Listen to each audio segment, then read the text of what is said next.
Hi, my name is Paige Washko, and this is the video supplement to my paper, Functionally Measuring Human Trusts in Systems of Knowledge, where I compare contemporary LLM and AI use with religious practice in terms of humans using non-human systems to understand and conceptualize the world around them.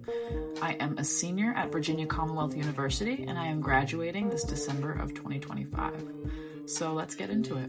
Trust is a very interesting concept, defined by Merriam-Webster's dictionary as the assured reliance on the character, ability, strength, or truth of someone or something. People have a tendency throughout human history to trust systems of knowledge, different systems including technological, social, and spiritual systems that can reduce uncertainty, cognitive strain, help people gain comfort, decrease loneliness, and overall allow individuals to cope with problems that they face. So some examples of systems of knowledge include political systems, religious systems, educational systems, and more. Things like democracy, Christianity, elementary schools, sociology, universities, Islam, these are all non-human systems that are used to help humans make sense of the overall world around them. Contemporary systems include a lot of technological advancements, one of them in recent years being the creation of large language models, a form of artificial intelligence. Some of these large language models include ChatGPT, Claude AI, Meta AI, Jasper AI, Google Gemini, and many more. But these models are often criticized for their lack of accuracy. A theoretical example might look something like this. You'd ask the LLM what is 2 plus 2, and it can't perform the math. The LLM goes way off base and says 2 drops of water added to another 2 drops of water is just 1 drop, and then uses that to prove that 2 plus 2 equals 1, which is not logical, but it displays some of the issues that AI has when it simply uses a system of linear algebra and statistical generation of one letter after another, not necessarily gathering and producing the most accurate result, but just the statistically most probable result. This leads to errors and what people call hallucinations, a very interesting anthropomorphization of a non-human thing. We'll get more into that later. So the claim being made by a lot of researchers and a lot of news reports and a lot of individuals on the internet is that people's trust in LLMs and other AI technology relies on the accuracy of that technology. However, I propose a counterclaim that people's trust in this technology is built off of many characteristics, not just accuracy alone, but things like predictability, precision, processing capacity, and the overall comfort of the user. And later on, I want to revisit this as a formal formula to calculate some value that equates to this idea of trust, but we'll get into that in just a moment. First of all, I want to explore why this even matters. Why do we care if people are trusting LLMs for accuracy or for predictability or for comfort? What's the point?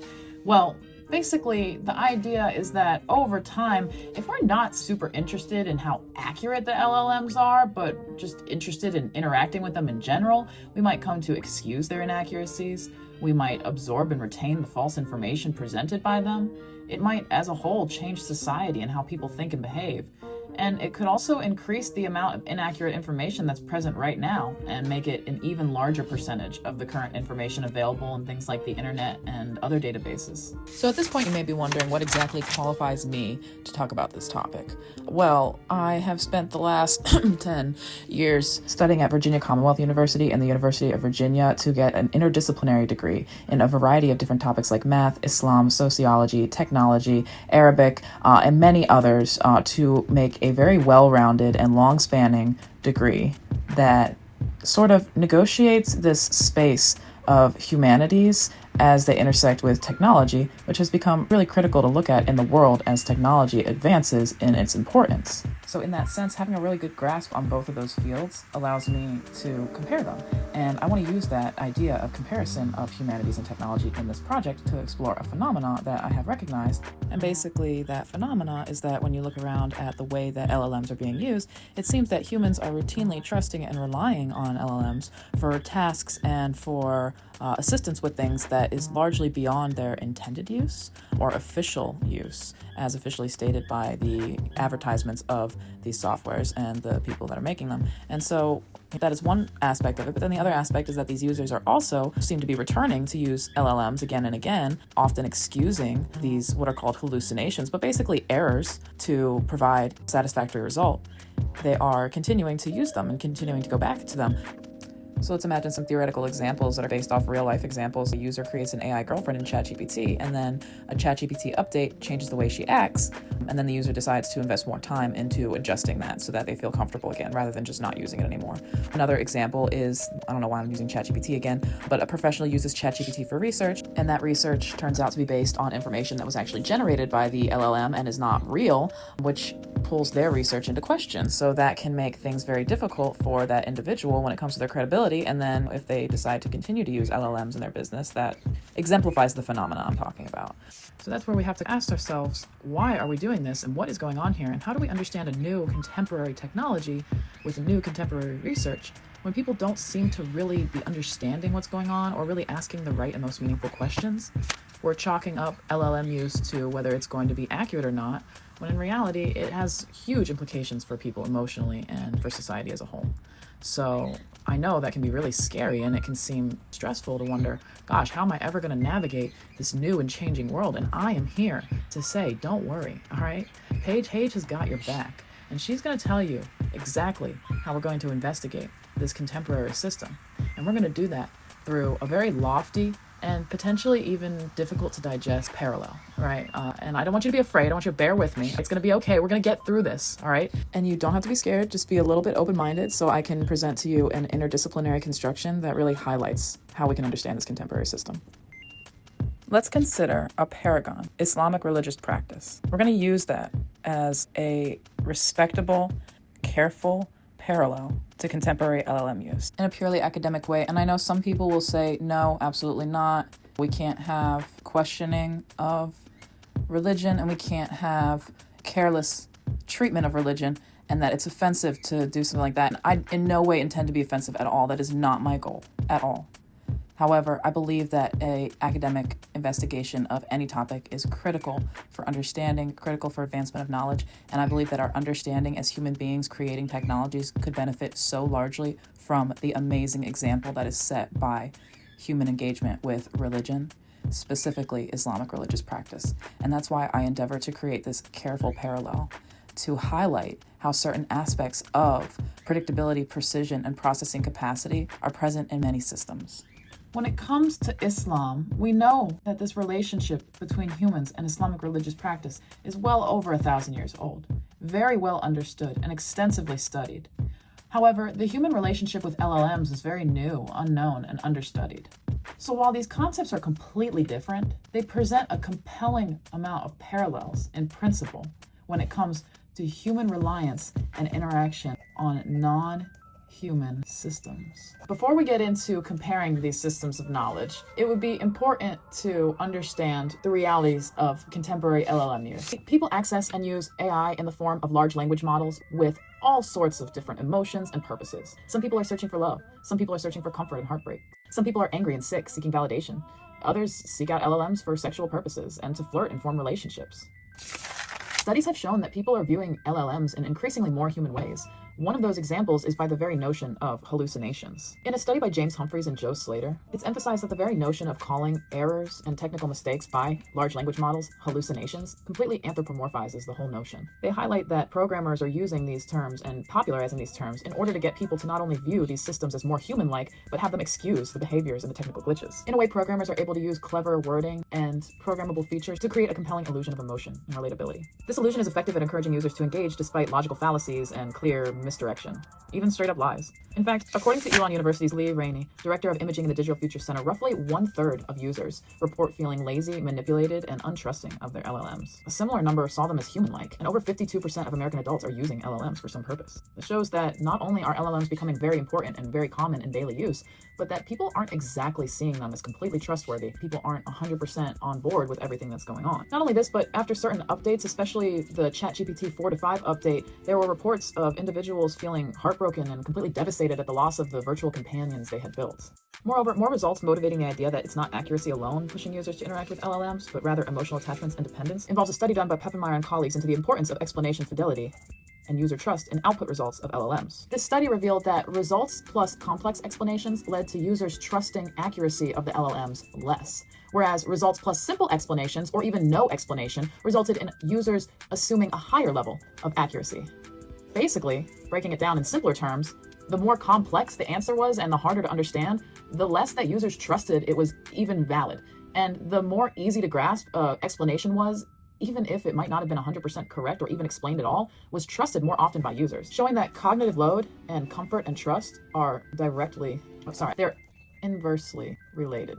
So what we're seeing here is that people don't really want to highly scrutinize the level of accuracy that's going on, and that's a research studied results. So what do people want when they're interacting with LLMs? If not accuracy, what's influencing trust exactly? That's where Islamic religious practice comes in as Paragon. Through this example of Islamic religious practice, I want to basically construct the notion that it's predictability and tradition, precision and user expectations, a large processing capacity, and user comfort as well as accuracy that ultimately work together to make humans trust non-human systems.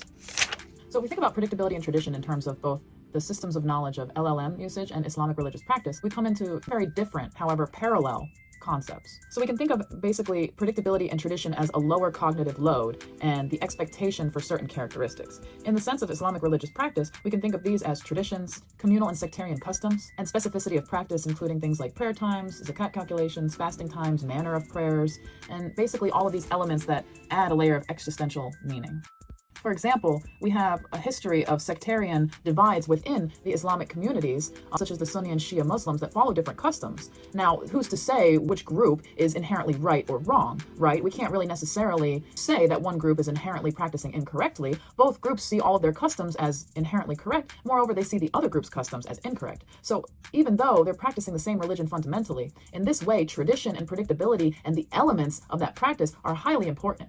And the more that those elements in their immediate surrounding are going to be aligning with tradition, with predictability, with something that they're used to, something that adds that layer of existential meaning, the more they're going to place trust and value into it. Now, from an LLM point of view, we can have similar notions of predictability and traditional values when it comes to the repetitive and familiar interaction style that mimics human conversation. When it has text or audio input, it's very similar to the repetitive and traditional ways that humans connect and communicate with each other. You have typically a standard graphical user interface. It's going to feature a text input bar, maybe options for speech and audio, but largely it's going to be similar to a text messaging platform, and it's not going to change much over the time of the user interacting with it. You might have updates in the way that blocks are styled and the colors that are being used, but overall, a user is going to expect the same sort of interface of input, waiting for processing, and then receiving an output that they can read and understand. And while this LLM use is very contemporary and it doesn't have a whole lot of research packed behind it, you will see that there are many reports of LLM users being highly invested in the interactions with their LLMs and very dissuaded by any sorts of changes to those systems.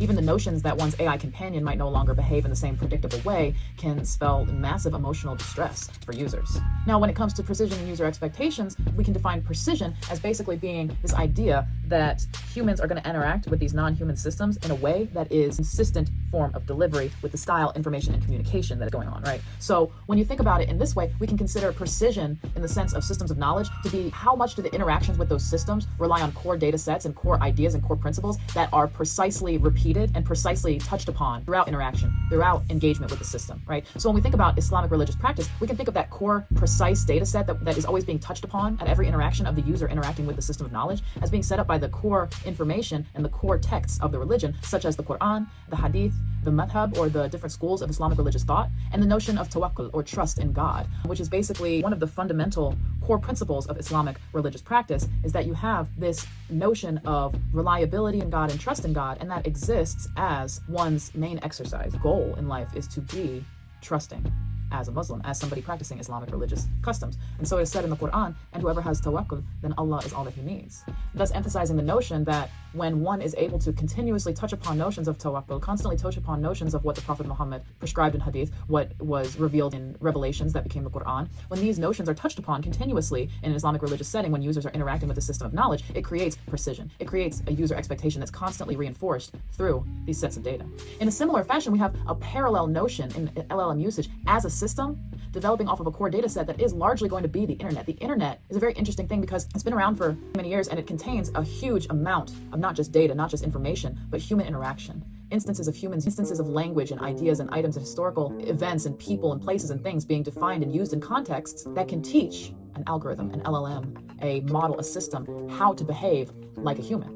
So using this core data set of all the documented human behavior, interaction, and information that's available on the internet, LLMs are able to develop a precise language that users come to expect. Moreover, although the concepts are completely different, and one references a very unique, miraculous theological concept and a God that we have absolutely no attempt to come even close to defining or understanding, and the other is a completely man-made concept, we do have the notion of algorithmic trust, which is this idea, right, that people trust things more when they're considered algorithmic. And of course, LLMs and AI systems are considered algorithmic. But we have research from Bogart and colleagues that shows through data gathered on individuals choosing between algorithmic options and options that are labeled as human options, that most individuals end up putting more faith and trust in those that are labeled algorithmic rather than those that are just seen as simply human selected. So in this way, both LLMs and Islamic religious practice as systems of knowledge are using precision and influencing user expectations through key data sets and key ideas of faith in concepts, faith in entities that are non-human, as well as lacking a sense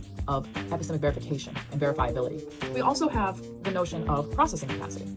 So what exactly does processing capacity mean here? We're basically saying here that the trust that a human is placing in the system by accessing the system is contingent upon the ability of the system itself. And so when you think about it like that, we can consider that individuals like Islamic scholar Maududi taught many lessons and written much on the topic of Islamic religious practice as being a full exercise getting close to God, and Islam as a religion being a full encompassing religion that encompasses aspects of life, religious practice, family, law. It encompasses every aspect of human life, not just worship, not just spirituality, not just prayer, but it's something that can be applied to every aspect of life. And therefore, in that sense, since every human problem can be filtered through the lens of Islamic practice, that therefore implies that the processing capacity of this system is quite large. If a human user can take any such issue and come to the system of Islamic religious practice, filter their issue through that system, and end up with a result that uses the system to solve the problem, right? So in this sense, all problems, questions, and issues can be answered through tawakkul, through faith, through prayer, through devotion to God or Allah. Now, when we have LLM usage, it's a similar concept. You have this huge data set of the internet, which contains all of these examples of human beings posing problems and solving problems. And so, of course, we have this many years old guide on how to solve any problem that's ever been presented on the internet. And of course, all of these solutions come to the algorithm that runs the LLM and become information and data to present to the user accessing the LLM to solve their own problems. So of course, those solutions might not be accurate. It could be completely asinine solutions, but nonetheless, they exist within the data set of the LLM, which is the internet. And because those problems exist there in the history of the internet usage to construct a solution to a new human problem, in theory, LLMs have an unlimited capacity for human issues, but not necessarily an accurate solution for them. And the final characteristic that I find to be important, but maybe more on the simple side when we're considering all the notions involved in human trust of a non-human system, would be comfort. And I want to propose this very simply and define this very simply. Comfort is a very simple notion of how familiar and physically and emotionally easy the user finds the system. And I don't really want to back this up too much with a whole ton of research. I want this to come very fluidly. If you ask somebody, how comfortable are you with LLMs, right?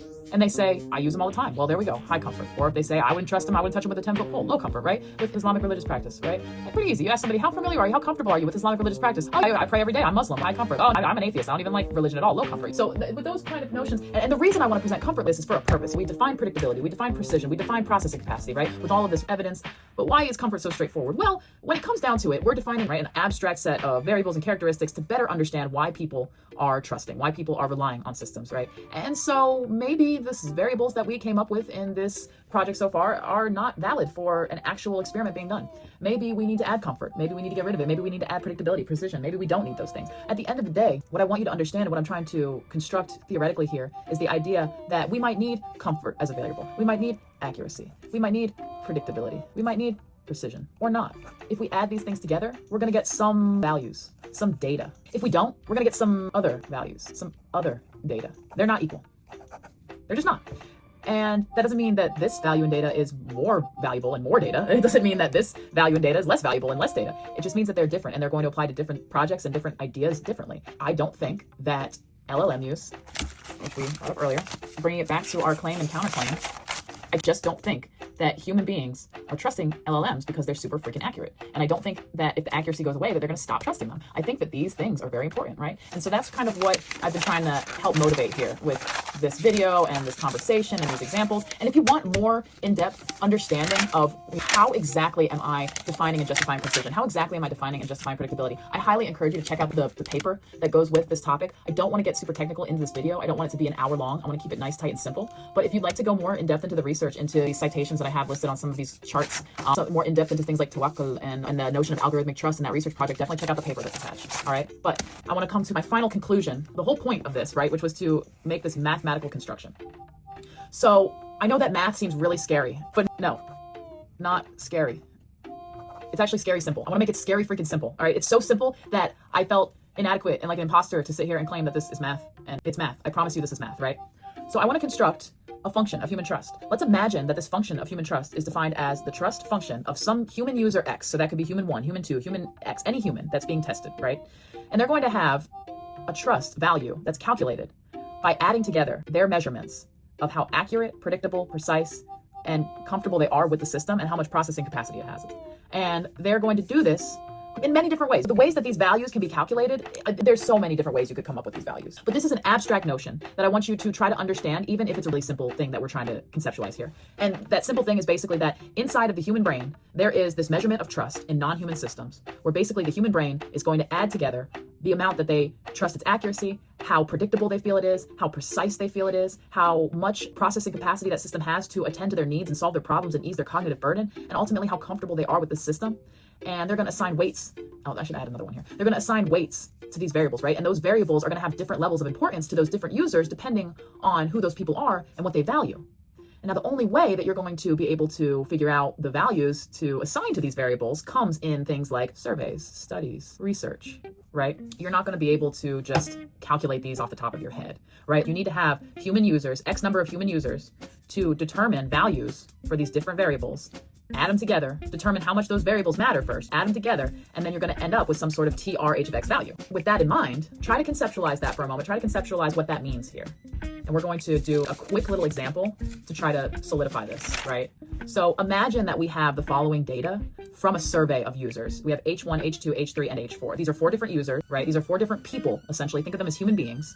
And some sort of study or survey has been done and gathered from these different users. And we're gathering this study on 2 systems of knowledge, S1 and S2. So we might imagine that after performing this study or this survey, right, we've gathered these values for each user and for each variable. And what we're also going to do in this example is we're going to assume that our scalars, our W1, 2, 3, 4, 5, are all going to be 1. I accidentally put 0 here, but that doesn't make sense because then our values will all be 0. I'm sorry. So I'm going to normalize them to 1. And basically what we mean when we say that is that in order to simplify this example, oh, here, you can't see the bottom of the page. In order to simplify this example, we're just assuming that every user values each variable equally. And that's not going to be the case in reality. However, you might have studies such that these scalars are not important. One example could be you give people a survey, and in the survey you have 3 questions each for accuracy, predictability, precision, processing capacity, and comfort. And then as the user answers each of the 3 questions in each of the 3 categories, that characteristic either receives 1, 2, or 3 score. And based on that, you can fill out the table. There's no specific methodology for how you scale these variables. If we look at the way that this example is set up, we can assume that these variables have been tested and measured and then normalized. And basically what that means is that whatever values they had inherently, they were translated to a scale of basically 0 to 1, such that every value that the user could have for a variable is going to fall between 0 and 1. And we can also think that as 0 to 100, if that's easier for you to conceptualize, 0% to 100% value in that variable, right? So in that sense, instead of 0.2 here, this would be 20% out of 100. So this user views accuracy of the system 1 as a 20% out of 100, or as 0.2 out of 1, or as a 2 out of 10. That's how they would score system 1 in terms of how accurate they feel like it is.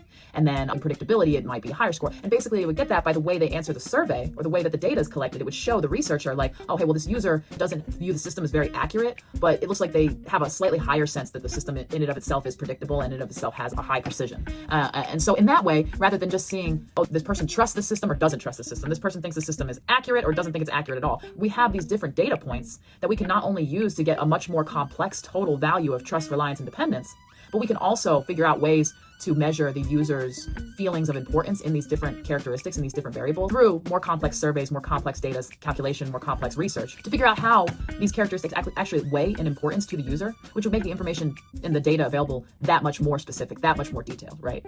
But just with this data set alone, we've got all these different values that we can plug in and we can then graph them. We can do all sorts of stuff with these values, to be honest, but if we construct a simple graph here where we have on one axis our different users and on the other axis we have, but on the other axis we have the trust value, right? We can normalize it. Nobody's really got a trust value here of higher than 5. And we can conclude that because we can see that we set all of our W's equal to 1. And then we have normalized from a scale of 0 to 1, right? So the max value for each variable could only be 1. So we could only have TR of H of X equal to max 1 plus 1 plus 1 plus, right? plus 1 plus 1, which is equal to 5. So that's going to be our maximum value, obviously. And our lowest value is going to be 1. I'm not sure if anybody would inherently have a 5 or a 1, but nobody's going to be able to have a 5.5 or a -3. It's just not going to be possible with the way we've constructed these values, right?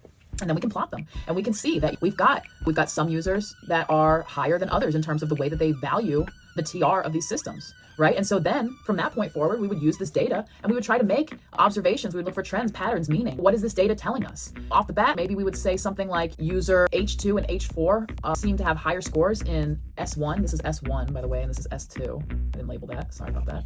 But H2 and H4 have higher scores in S1, whereas H1 and H3 have higher scores in S2. We could say that maybe the S1 threshold of trust is at a 2.7, and every user that fell below that 2.7 mark reported overall not trusting the system. We could see if there's outliers. Maybe we found that the threshold for trust in S2, in users evaluating S2, actually fell at 2.3. However, maybe there's an outlier. Maybe H1 score is really high, right? But maybe they don't trust the system. Maybe they report not trusting the system despite having a score that's above the threshold of TRHX that we consider to be trusting. So there's all sorts of stuff that we can figure out from this kind of data. Unfortunately, I'm not going to be able to get into an actual example of using any real data. I'm just constructing a theoretical notion that we can go off of, but there's many implications. It's all theoretical. But they lead to applications, they lead to ways that real studies and real surveys can be not only conducted, but then conceptualized, measured, valued, and they will help us to understand how human, non-human relationships work and are valued by humans. And not only that, but they can help us determine how people view systems of knowledge and non-human things at fixed points of time or over longer periods of time. You could apply this type of data collection and graphing to 2 different systems, or maybe it's a system at one period of time, and then a system after 6 months of usage, and a system after a year of usage. Maybe it's with certain demographics. Ultimately, at the end of the day, there's so many different ways to do it. And I want to say thank you so much for watching. I really appreciate you, and I hope you enjoyed my video. And if you have any questions or comments or concerns, please voice them down in the comments below. I would love to hear anything that anybody is thinking about. If you don't really understand something that I've said, please let me know. And if you want to see me talk about more topics in any of these areas, Islam, math, sociology, psychology, technology, please let me know. I would be happy to. Thank you so much. Bye.